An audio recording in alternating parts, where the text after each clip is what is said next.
15 আগস্টের দিন খুব মজা করলাম বন্ধুরা। জানতে হলে দেখতে হবে ভিডিও পুরোটা। তো বন্ধুরা 15 আগস্টে প্রত্যেক বছর আমরা নিজেদের মধ্যে এন্টারপাড়া ফুটবলের আয়োজন করি, সেরকম এবছরও করেছি। তার জন্য আমরা চলে গেলাম আগের দিন রাত্রি খেলার দোকানে, যেখানে খেলার জিনিসপত্র পাওয়া যায়। তো সেখানে গিয়ে বন্ধুরা আমরা একটা ফুটবল নিলাম, জার্সি নিলাম, প্যান্ট নিলাম, আর তার সাথে মেডেলও নিলাম। আর কাকাকে বললাম ভালো কে আছে, তারপরে এই মেডেলটাই নিয়ে নিলাম। আর এদিকে মৃত্যুন আমাদের বল নিয়ে একটু সার্কেস দেখাচ্ছিল, আর আমি লুকিয়ে লুকিয়ে ভিডিও করে নিলাম বন্ধুরা। আর তারপর দোকানদারকে টাকা দিয়ে আমরা বেরিয়ে পড়লাম দোকান থেকে বাড়ির দিকে। তো তারপরে বাড়ি এসে বন্ধুরা আমরা চলে আসলাম আমাদের ক্লাবের দিকে, যেখানে আমরা কালকে পতাকা উত্তোলন করব। তো তার জন্য আমরা আগের দিন রাত্রে কিছু কাজ আমরা আগিয়ে রেখে দিচ্ছি। তো এখানে আমরা দেখতে পাচ্ছ বন্ধুরা, পাইপে আমরা পতাকা লাগিয়ে দিচ্ছি এক এক করে। আর এখানে আমরা আমাদের কাজ সম্পূর্ণ করে চলে গেলাম যে যার বাড়িতে ঘুমাতে। সকালবেলা 6টার সময় উঠে আবার চলে গেলাম মাঠে। এসে বন্ধুরা এখানে আমরা খেলার বার পুঁতে বেঁধে নিলাম। তারপরে আমি সবাইকে একটু খেলার নিয়ম বুঝিয়ে দিচ্ছি। এরপরে আমাদের টস কমপ্লিট হলো, তারপরে আমাদের খেলাও শুরু হয়ে গেল।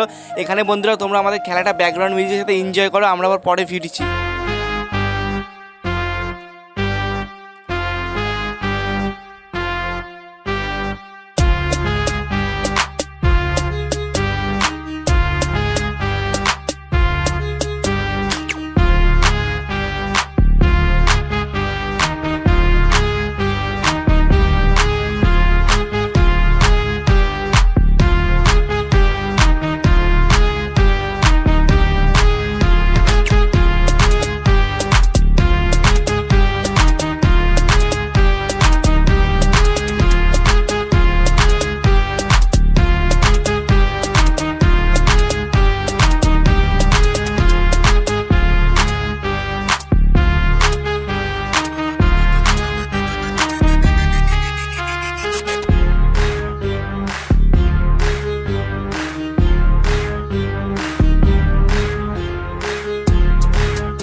আর এখানে বন্ধুরা আমাদের খেলা শেষ হলো, আর এখানে আমাদের টিম এখানে বন্ধুরা চ্যাম্পিয়ন মারলো। তারপরে সবাইকে জার্সি প্যান্ট মেডেল দিয়ে আমরা চলে আসলাম যে যার বাড়িতে। এসে আবার স্নান দান করে রেডি হয়ে চলে আসলাম ক্লাবে, যেখানে আমাদের কিছু কাজ বাকি ছিল পতাকা উত্তোলনের জন্য। যেমন আমরা এখানে এই গ্রিন পেপারটা লাগাতে বাকি ছিল, তো সেটা ইটের সাথে লাগিয়ে দেওয়া হলো। তারপর এখানে পাইপটা লাগানো হলো, এখানে ফ্ল্যাগটা লাগানো হলো দড়ির সাথে। তারপর এখানে নেতাজির ফটোয় মালা দেওয়া হলো। তারপর এখানে আমরা কিছুক্ষণ নিরাপত্তা পালন করে জাতীয় সঙ্গীত করে এখানে আমাদের ফ্ল্যাগ উত্তোলন করা হলো। এখানে বন্ধুরা ফ্ল্যাগটা কত সুন্দর উঠছে, এটা দেখে তোমরা লাইক করে দিও অবশ্যই। এখানে তারপরে আমরা নেতাজির ফটোয় সবাই এক এক করে ফুল দিয়ে দিলাম। তারপর এখানে আমরা নিচে এসে বন্ধুরা এখানে আমরা জিলিপি দিয়ে দিলাম সবাইকে। তারপরে বন্ধুরা আমাদের খুব টায়ার্ড লাগছিল, আমরা এখন বাড়ি গিয়ে ঘুমাচ্ছি। তোমরা আমাদের দ্য লেজি গ্যাং চ্যানেলে গিয়ে ফানি ভিডিও দেখে হাসতে থাকো। আর আজকের মতো বাই।